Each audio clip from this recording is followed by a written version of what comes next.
Now, as we turn left at the roundabout, there's a sharp bend we're going through. Now, yes, it's your road, but as you're going up, you got to look ahead if any car coming, because there was a car park. There was a blue car was already coming.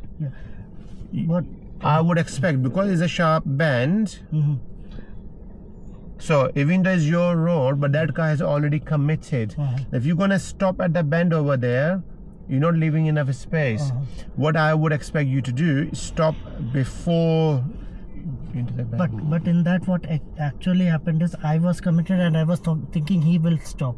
Then he also got in, so I stopped then later. But if you committed, okay, let's get this. Okay, what you're saying, okay, I understand this, but you were thinking. But it doesn't work like this. It's not about thinking. It's about forward planning. It's about anticipating. Did you anticipate the way that blue car was coming? Did he slow down or not? He didn't slow down. What is that? What message he's sending you? That He's not gonna stop. So what's best to do? Me to stop. You need to stop. You need to take the action. Yes, there was enough space for him to stop, for example.